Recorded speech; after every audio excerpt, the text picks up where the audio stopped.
Welcome to the National Women's Fitness Academy podcast.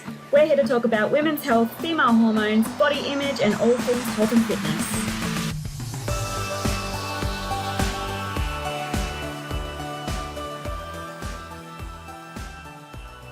Hi guys, welcome back to the Women's Fitness Academy podcast. I am one of your hosts, Ellen. I'm a binge and body image coach as well as an educator for Women's Fitness Academy.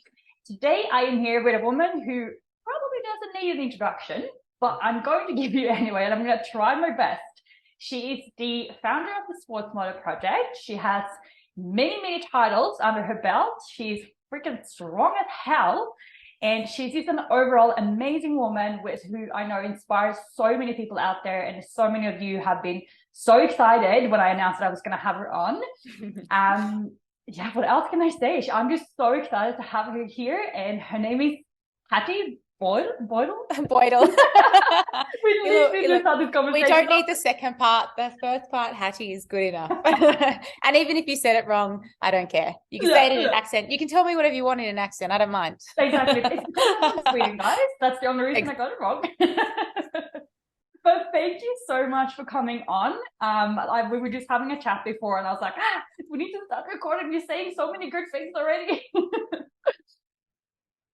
Well, thank you so much for having me. It's always an honor to be asked onto a podcast, and it's always a pleasure for someone to, want to hear, I guess, what I have to say and my experience and what I've learned.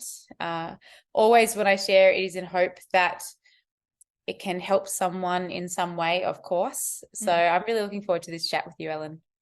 Yeah. And I think it's so there's so many amazing, inspiring women out there, and there's so many, really strong women who are like pros like yourself in WBFF and other federations or CrossFit or whatever it is. But what I really love about you and your story and the podcast you've done before is that you've got so much strength, like from within. And you can really see that, and it really shines through. And the people who I know been coached by you, they all say the same thing, and they only have, amazing things to say. So that's like why I wanted to really get you on here, and for really the listeners to get to know the person behind the perfect Instagram photos and behind, having a Muscle Nation sponsorship and a crown and, the amazing human that they see on stage, and for them to see that, you have also had a journey to get there. Oh, thank you so much. It's funny, Ellen, like as you say that, I'm like, oh my God, I feel like my social media is so far from this perfect image. A very good friend of mine called me an unpolished diamond the other day, and I really did think, yeah, that's pretty me. I'm pretty kind of raw and rough in some ways, but obviously soft in others. And I think, God, I honestly feel just so grateful to be here. Yeah, I feel very, very, very honored. Well, you've done all the work, so you definitely deserve every single good thing that's coming for you. But if we take it from the start, where did your journey into fitness and health, nutrition, where did it all start for you? That's such a broad question to me now, as I've answered these questions so many times, and I think every time, I think, where do I start? And a question I get asked all the time, Ellen, is, how long did it take you to build this body? And I think, well, it's been a lifetime of work. I started gymnastics when I was 4 years old, right? I was an elite gymnast at the age of 12. So I was doing 32 hours a week of training. That's more training than what I do as an adult. Most people work. Exactly. It was like a balance of go to school, go to gym, go to school, go to gym. And, I'm really grateful because it set me up for, I became competitive. I was focused. I was driven. I was disciplined. Like, it gave me all these amazing qualities that I now use as a professional bodybuilder. So funny, I was going to say fitness model, but I actually think, yeah, I'm actually a bodybuilder. I build my body, so that kind of led me the base to do any sport under the sun. So in high school, I did everything: aerobics, diving, swimming, track and field, everything under the sun, gymnastics there. And then as I became a teenager, my entry to the fitness industry didn't come from, this beautiful place. It actually came from a lot of pain, actually. So I, in my early teens, I suffered a pretty bad eating disorder where I was hospitalized.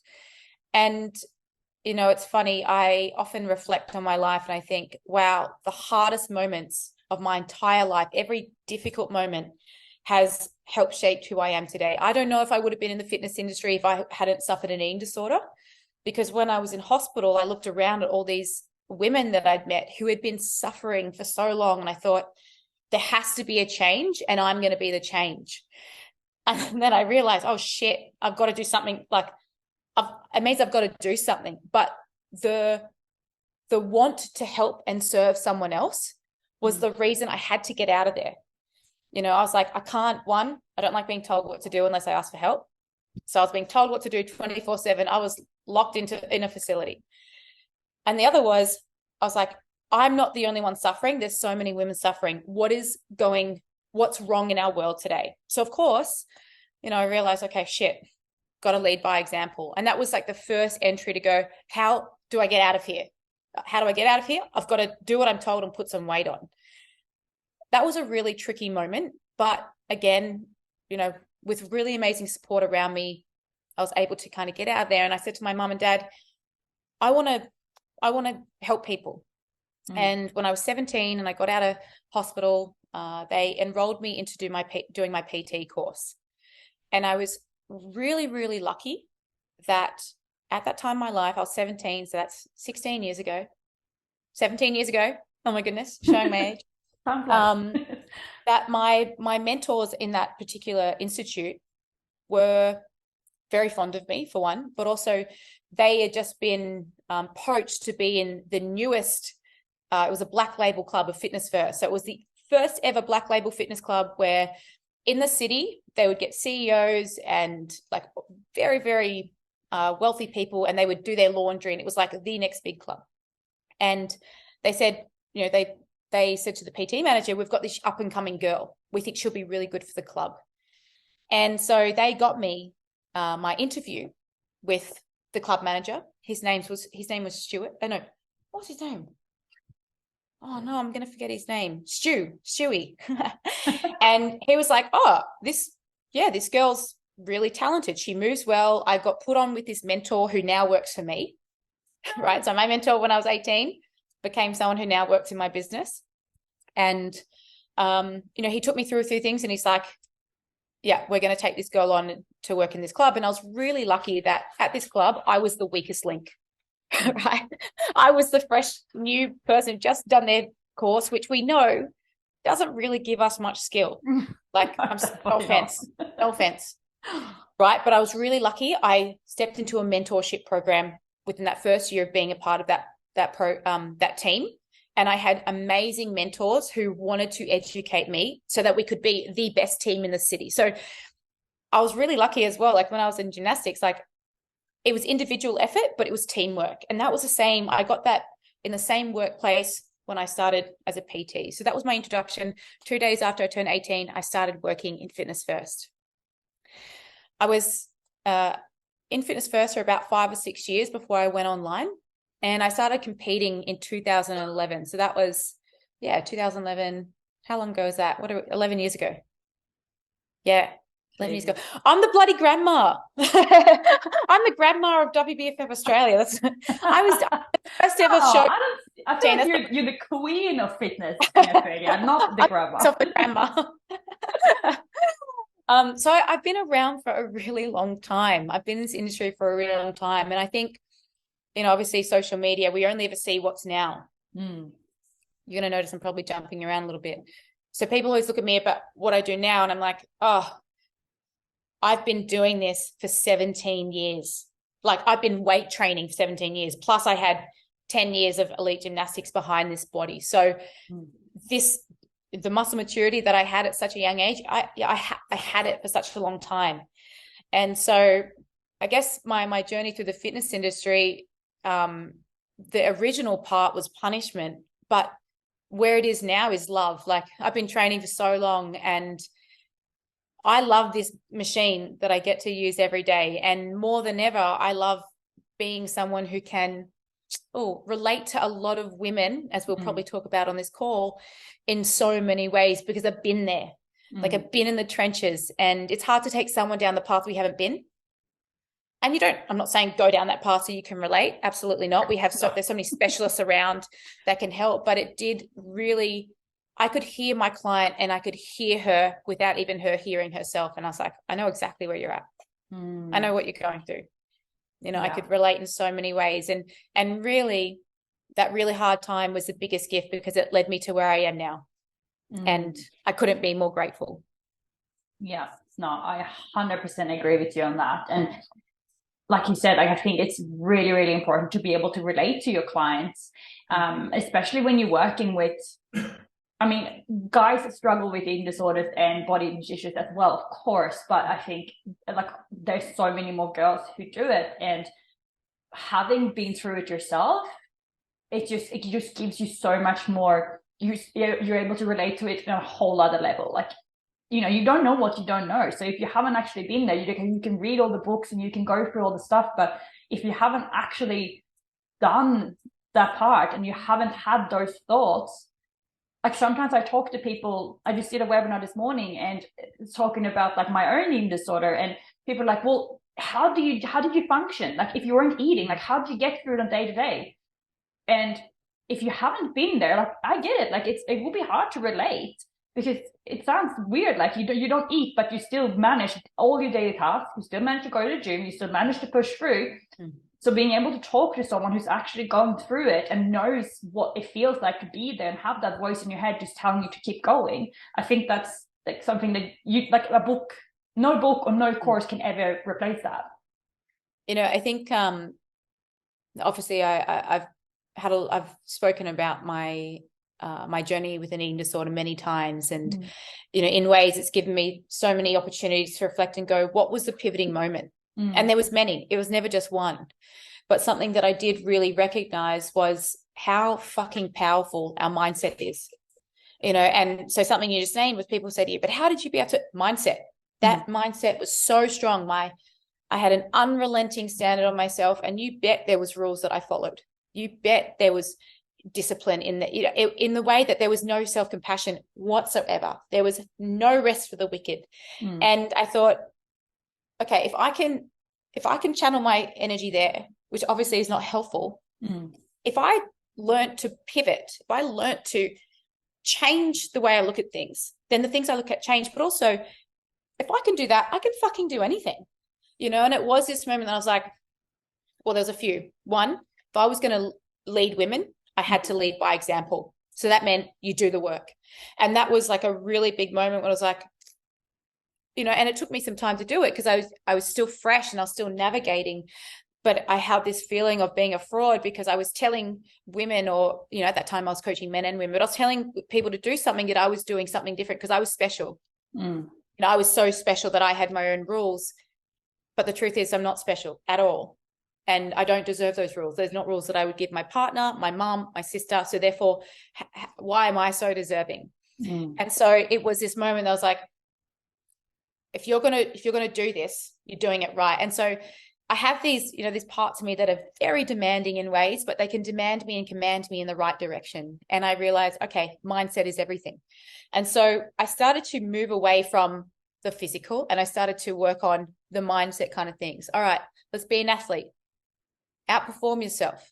You want it to grow, let's feed it. And it was this really big transitional moment. And that was like a big part when I started strength training. It wasn't about the way I looked. It was about how I could outperform myself. And that was the driver. That was such a big moment where I was like, it's not about punishment. It's about progression. And we all know that pain is an amazing motivator, but it can't be the motivator forever. At some point, it will be your greatest limitation. We talk about using tools and resources and language. Well, for a lot of women, the punishment language, you're not good enough, you're this, you're fat, whatever it is that your language was, that made you create action in the beginning. So we go, oh, that's a tool. I said this thing and I did this thing. And there was a reward on the end. But eventually, that you're fat, you're unworthy, things will start to close us in. and we won't take that action anymore. And we'll wonder why we're no longer doing the actions or moving in the direction we were, because it becomes a limitation now. We can't grow from punishment. We can create an action. It's like you can't out-exercise a bad diet. Same thing, right? Wrong tool for the job. Sure. Pain is beautiful. We have to experience pain. The perfect life is not without pain. Pain, we grow from pain. But if it's only ever about pain, we limit our ability to nurture, right? And to have self-compassion. And something that I always say to my girls is a high standard without self-compassion just becomes self-bullying. And that's what I adopted for a long time. And the periods of my life where I noticed that creep in, it's like, whoa, hold on. What's going on here? You know, it's really interesting. And anyone else that's ever been on a journey of self-discovery knows that things don't disappear, but we can quieten them. You can quieten the noise, and you can make other noises louder. And they're the ones that we try and feed and grow and, grow from. Yeah, 100%. And I really love what you said about how you can't motivate yourself out of guilt forever. Because I think a lot of people get into the gym because they feel guilty. They feel like they're not good enough and they're too fat and they do this and or not enough that. And we've all got a stick, right? Yeah. Sorry. Yeah. And yeah, you can only do that for too long or for that long. And like, I feel like the phrase of, treat yourself like you would treat your best friend, it's kind of been like overused a bit on social media. Like people are just like throwing it out there and they don't really understand the meaning behind it. But it is true. Like if you would tell yourself all the time that, or if you would tell your friend that she was fat and she was ugly and she wasn't good enough and she was stupid for, for getting, I don't know, milk at the shops or for missing the bus.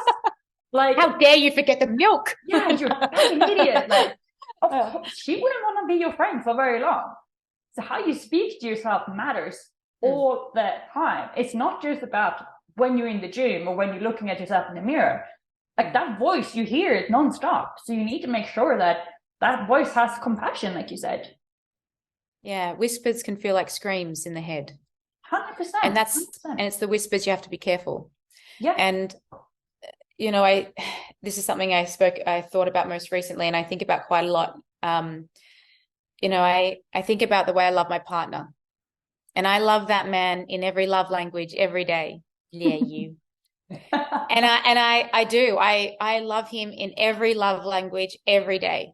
And I thought to myself, why didn't I not, I was having like January was a really rough moment for me. I was having a lot of big decisions that I had to make and quite a bit of uncertainty. And I recognized, this is throwing me off a little bit. I'm feeling a little wobbly. The inner critic, she's pretty loud, and it was quite a challenging month.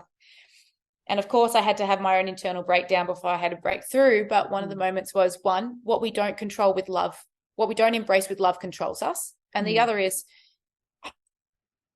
why can I love my partner with every love language, but I'm not loving myself? And it's that moment that goes, okay, let's slow down a little bit. Like, let's slow down. I know things feel hard, or, language is hurting, or we're noticing parts of us that are pretty critical. It's like, okay, is this the way we really want to live?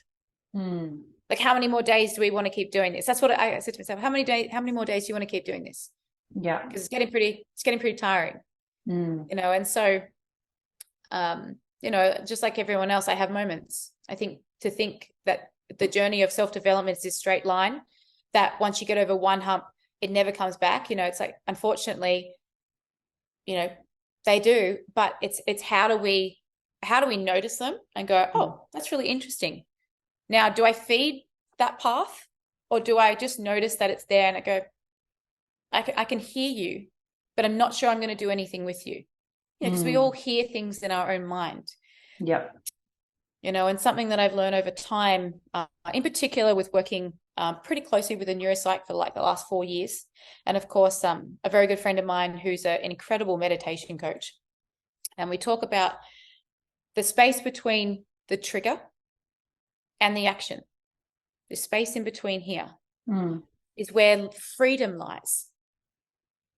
And what I mean by that is, we often get triggered and we respond, right? Or we trigger and react. Actually, it's a better way, because reactions are quick. And we often go, oh, shit. And it's in that space that we create that we go, I could react in this way, or I could choose to respond in this way. And this is how we start to create new neural pathways and behaviors. Okay. So I don't know how you started to overcome parts of your eating disorder, but I know that when I was overcoming the binge disorder, which to me, honestly, was the hardest thing to get rid of. That one was really tough. One, I could do it in silence and no one would know. The other is there was like an addiction to it in ways. Like it was kind of like I was being really naughty, but of course it was painful, you know? So I remember driving home and I would go to this, I'd drive past this particular 7-Eleven, and I would, when I'd feel really, really anxious, I'd stop there and I'd buy things and I'd go do the thing. And I remember thinking to myself, I just can't, this is when I was like 20. This is so long ago. This is nothing ever. This is like 14 years ago. But I remember being like, I don't want to tell anyone about this and I'm going to fix it myself. And I remember stopping and feeling all this adrenaline and this rush and heart like energy in the body. And I was like, and I remember just like having these thoughts of go in and go do it just one more time. And then another part goes, I can't handle this. I can't hold this anymore. I can't hold the emotional tax that comes after this thing. And it was literally within that space of going, if you go and do this thing over here, you know what's coming.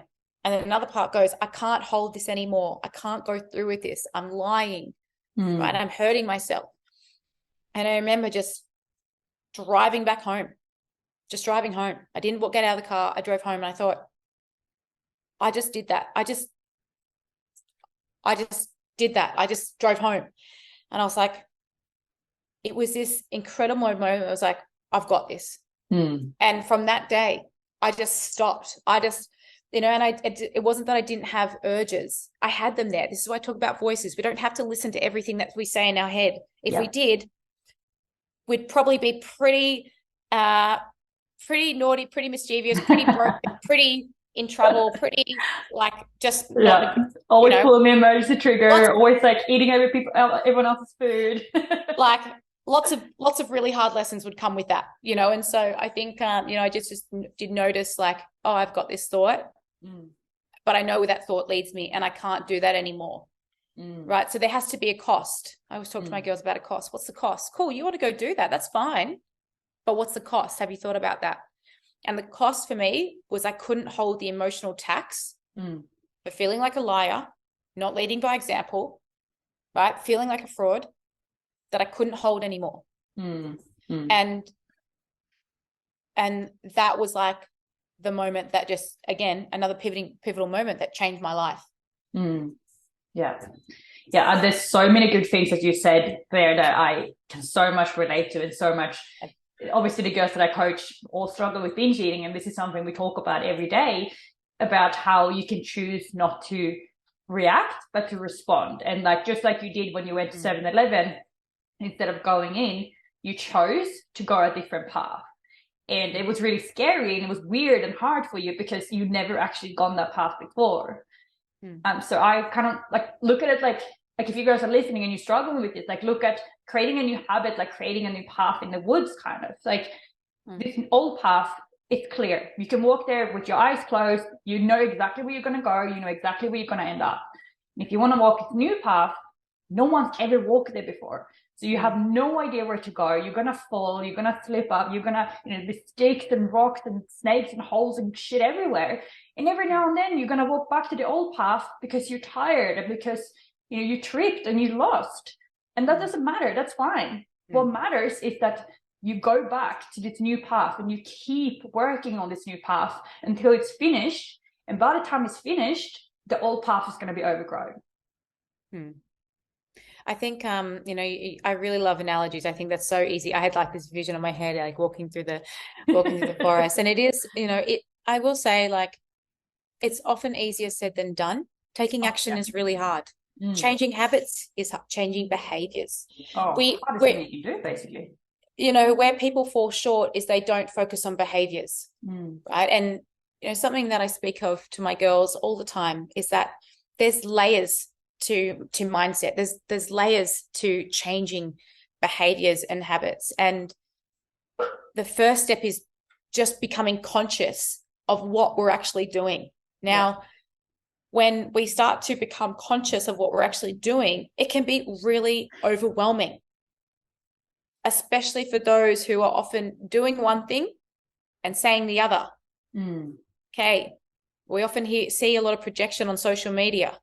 Like, it's a world full of projections. Often a lot of coaches are essentially coaching themselves because they're saying out loud to everyone all the things that they wish they should be doing. And I hear it and I'm like, I know for a fact you're not actually following that.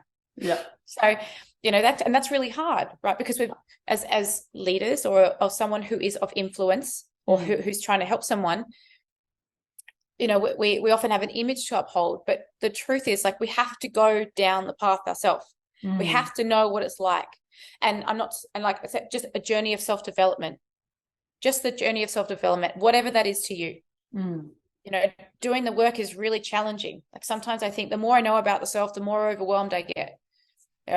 When old patterns arise around the inner self-critic, I think, how the fuck am I here? Sorry, I'm swearing. I'm like, swear away. am I here? Like, why am I here with myself? And I'll get really upset because I know the tools, I know the things, but I still land there. Okay, let's explore this, and it can be really, really overwhelming, right? When we think we're further along than we are, the truth is we are, but it still can be really sticky.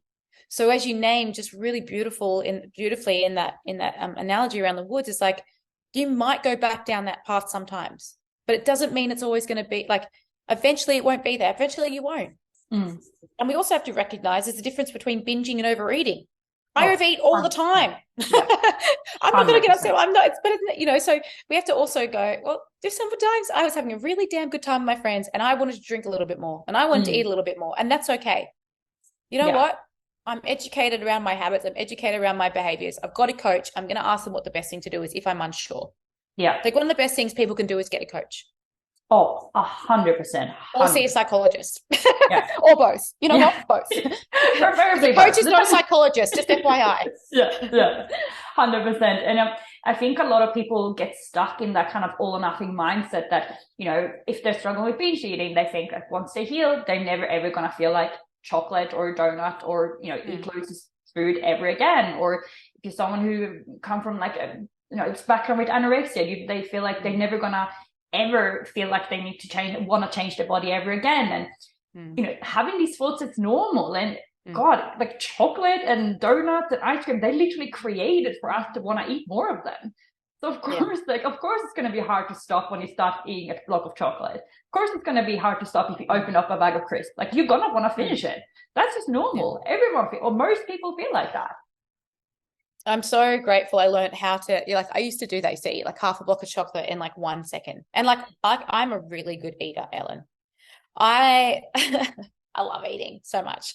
Same. And I'm so grateful that, in 2013, maybe it was, that I learned how to flexible diet. Like, again, huge tool that changed my life. Strength training and flexible dieting. Who would have thought?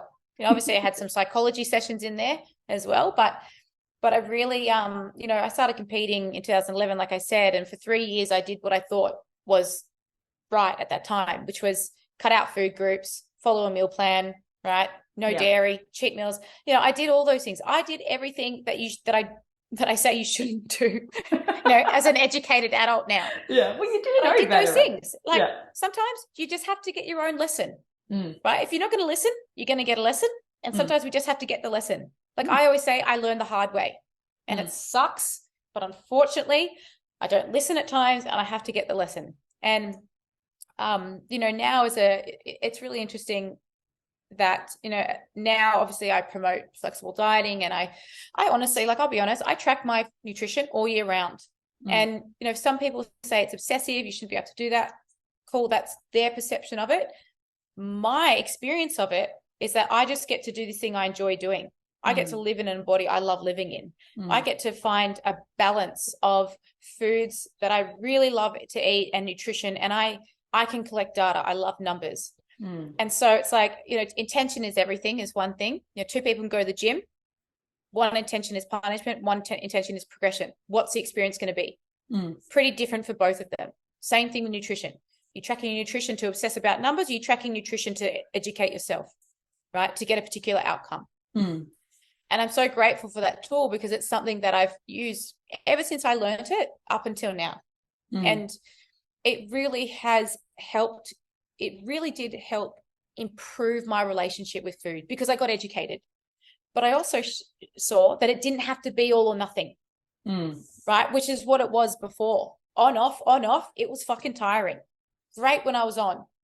Yeah. Awful when I was off. Yeah. And again, I thought to myself, I can't do this.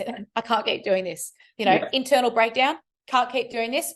Okay, let's look for a resource. And I reached out to a coach. So for anyone listening here, you might be able to relate to that in some way. Honestly, one of the best things to do, what you can do is become educated with a really great coach. Obviously, if you're listening to the Women's Fitness Academy, you've got access to some amazing women here. Praise to my ladies.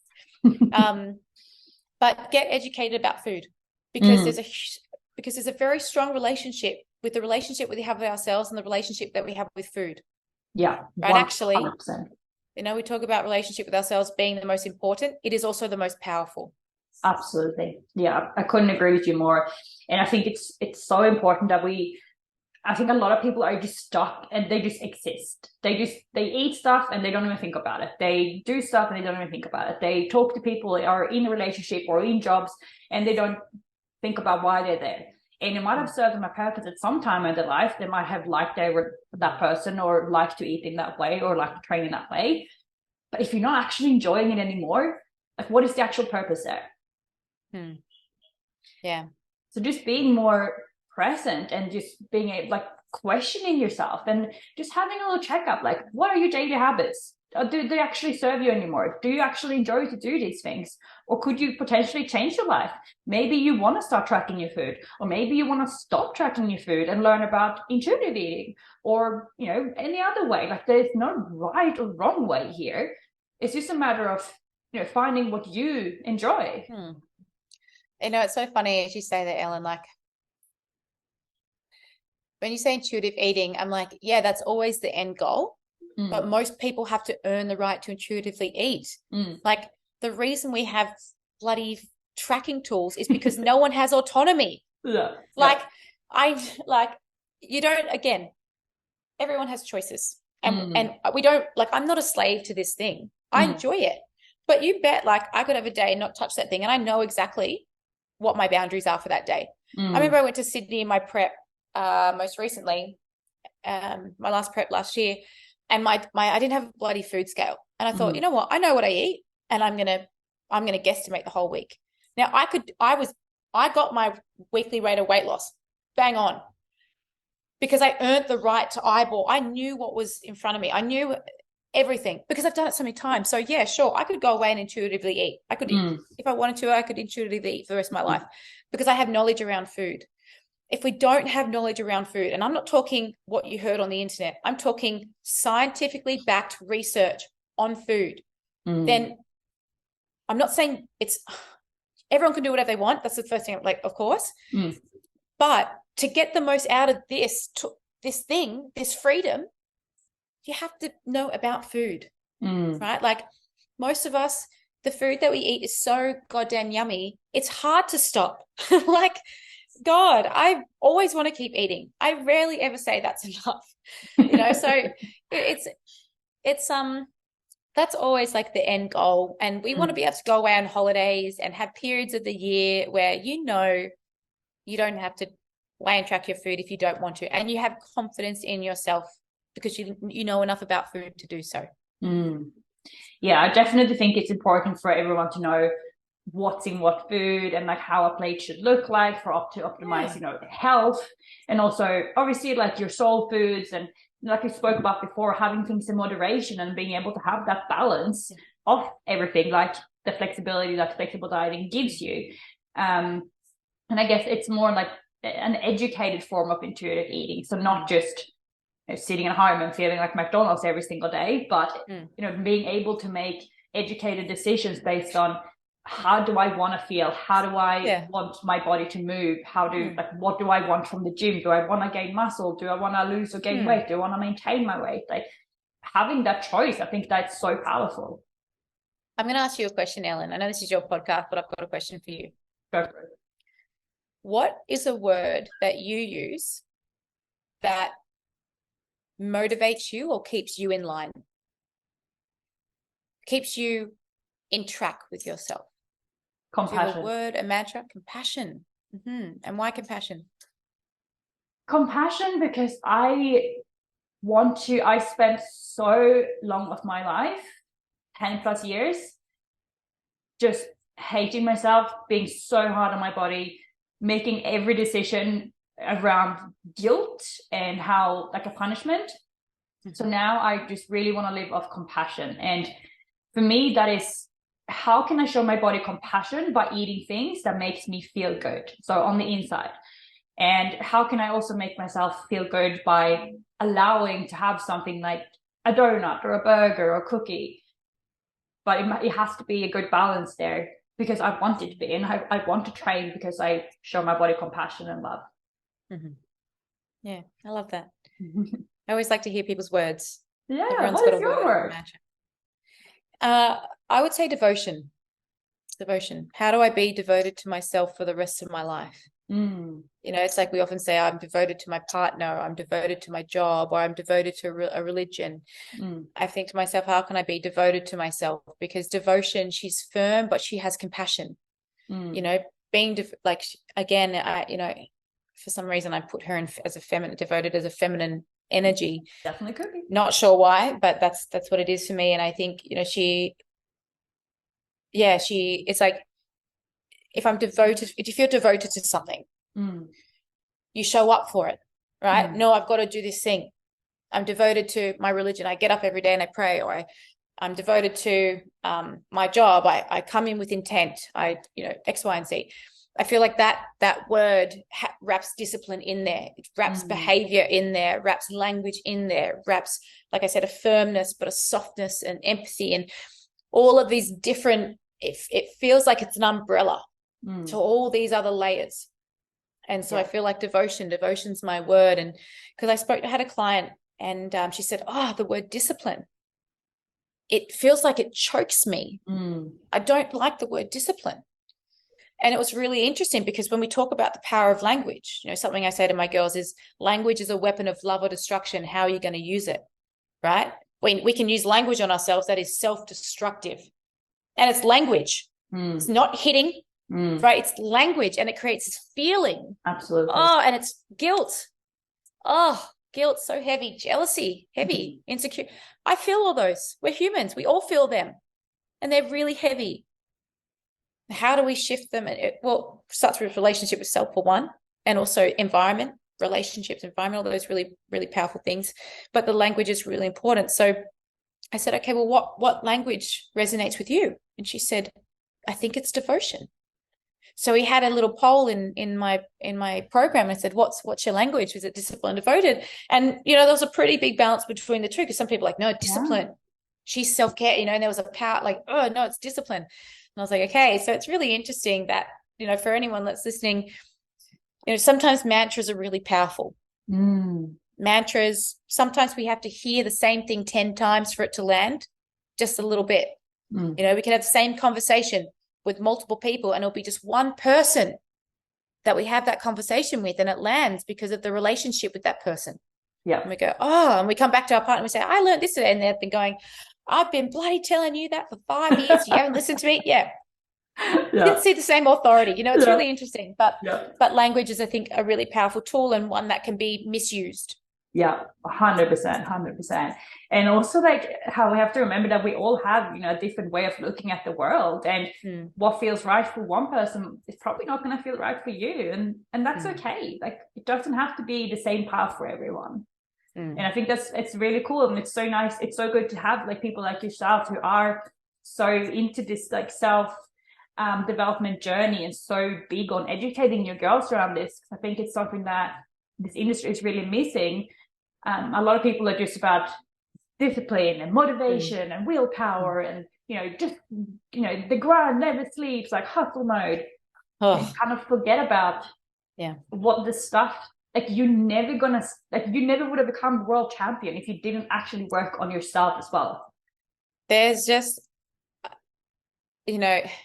again, working with so many women, I've changed so many people's physiques.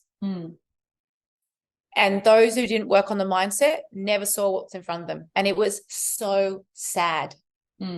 It hurt my soul because I'm like, can you not see what you've just done? No, it's not good enough. I still feel like this. I see this. And I'm like, okay, you're not doing any of the work. Like, anyone can change their physique. But how do you want to live in the experience? Like, we don't just live in a body. We experience a body. Right? We experience feelings and emotions. Right. And so you can change the exterior, but if you haven't changed the lens, the perceptions, right?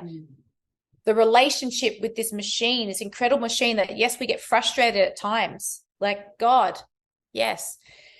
But if we don't start to go, I have this machine for life, I've got this incredible machine for life. How am I going to start to actually take one day at a time rather than going, I want tomorrow yesterday and I want 10 years yesterday because I don't even want to put in the work. We're never going to get the lovely gifts that resilience and grit and determination and failing forward gives us. You know, it's like, how do we build a strong body against resistance? Right? And we all battle with resistance. We all get distracted. But if we're only focusing on changing this exterior thing, you're never going to see what's in front of you. And that is the saddest part in the world. Yeah, and it's so sad to see how many people struggle with the feeling of not feeling good enough and feeling like they have to do more.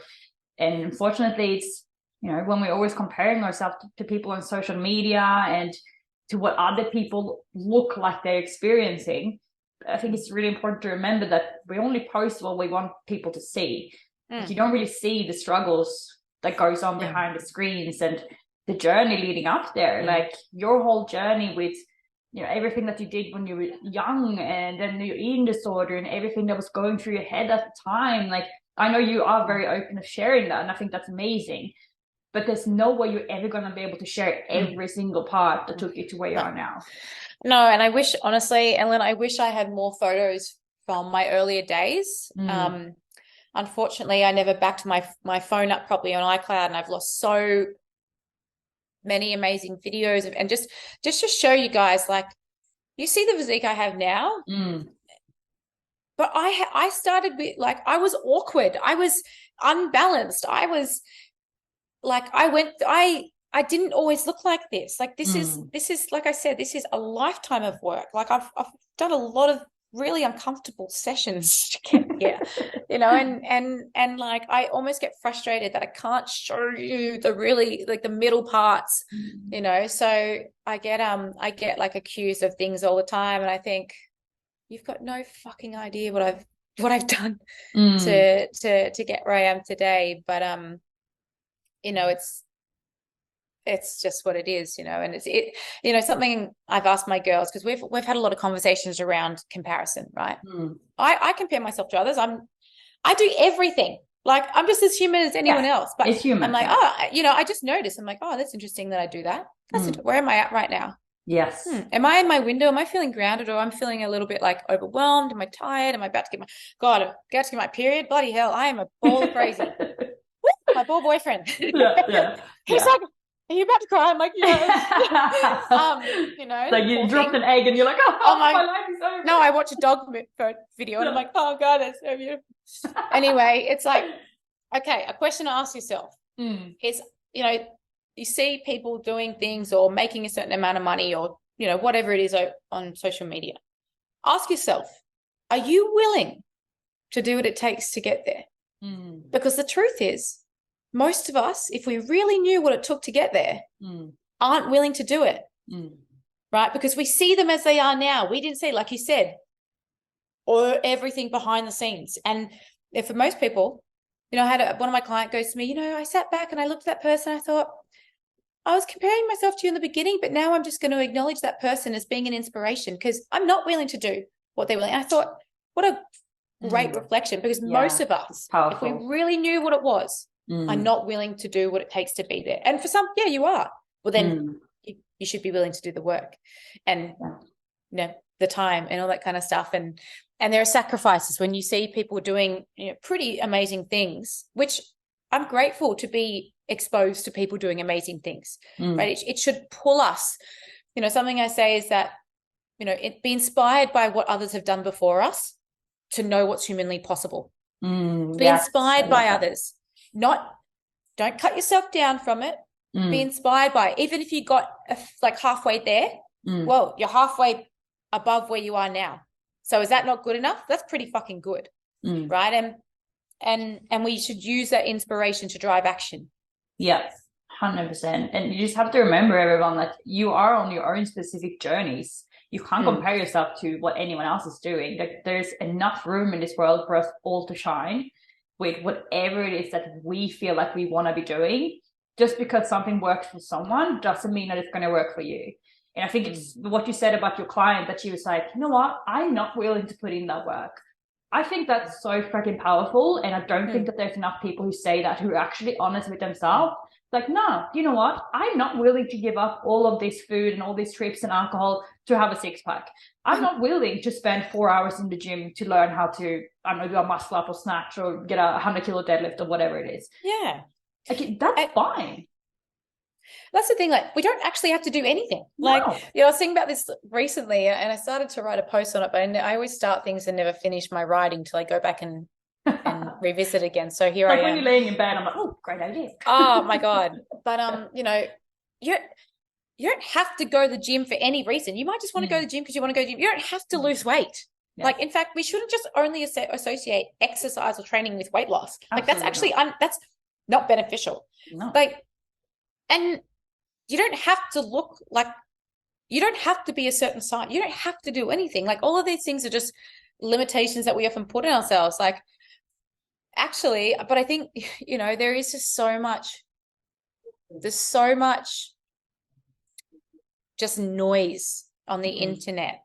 And I recognize I'm a part of it. Like, I look at my social media, I'm like, you want this result, you got to do this. Like, yeah, I stand for that. But I also look at other people and go, you don't have to do anything. You're happy. You don't have to do what I'm doing. I'm just showing you what could happen. Like, if you want a result like this, this is what's required. So if you want to go down that path, I'm here for you. But if you don't and you're happy, you can do whatever you want. As long as you're not hurting yourself, as long as you're not hurting anyone. Like, you don't have to do anything. Yeah. So I do feel like a lot of people underestimate their potential. I do feel like a lot of people underestimate how much greatness they have in them. Like, greatness is something we can all create, but it takes work, right? Right? To be more than what we are requires doing more than what we're doing. And, I think for a lot of people that can be really scary, because they might be thinking they're already doing a lot, but maybe they're putting their attention in the wrong, or their energy in the wrong place. Wrong tool for the job is something I often say. But I do believe, there is so much untapped potential out there in human beings, because not everyone wants to do what is needed to get in there. Yeah, 100%. I think a lot of people think that you just need to work harder and just be on the grind, spend more hours on your business, spend more hours in the gym, spend more hours tracking your food or whatever it is that you're doing. And sometimes it's just about pulling back and listening to what's actually going on for you. Because a lot of the clients that I work with, they're like, I don't even know why I'm doing this. I do this because everyone else is doing it. But is that actually what you want to do? Maybe you're just trying to be on someone else's path, and you're so focused on that you're completely missing the path that's actually there for you. Yeah. And I think that comes down to, like, there's so much distraction, there's so much noise. So again, when you go on social media, what do you use it for? Is it to be distracted? Right? Is it to be motivated? Is it for ideas? Like, what like, again, it's a tool. So how are you going to use it? But if you don't, and this is when we talk about goals with our girls, it's like, you have to know your goal so deeply, because as soon as motivation dies, distraction will come up. And if you don't know why you want what you want, you're just gonna be distracted. Discipline won't be able to sail you through. So I think knowing your why is really important. And we often look at goals in the Sports Sort of Project as compensatory goals. So a goal that tries to mask a feeling or an emotion. It's not really what they want, but it's what they think they have to do to not feel a certain way. Or there's an ascending goal, which is it's to be more than what we are in a really powerful and positive way. So if you're for your clients that are like, I don't even really know why I'm here, I'm just doing it for someone else. Well, this is probably why you might not be following the process. Exactly. And it's so cool when we start questioning ourselves and like, oh, is this actually what I want to do? Or am I just doing it for someone else? Because, if there's something that you truly, truly want to do, you will find a way to do it. Yeah. Always. Oh, Hattie, it's almost been an hour now, and they're literally telling me like, you have 2 minutes left before you have to get out. And I'm like, I saw that. And I don't want to keep you too much longer. I know that you are a very busy woman. So I just want to say, first of all, thank you so much for coming on. It's been an absolute pleasure. I feel like this interview could go on for like another hour. So many amazing topics to talk about, and didn't even talk about your fitness journey, which I love. We don't need to. No, I feel like, there's so many other cool things about you. Like, yes, we already know that you look amazing, but it was so interesting for the listener to see that there's so much more to you than just an amazing body. So thank you so much for jumping on. And guys, I already know that you're going to absolutely love this episode. So please take a screenshot, tag myself, tag Hattie, tag Women's Fitness Academy, and let us know what you thought about it. Thanks, guys.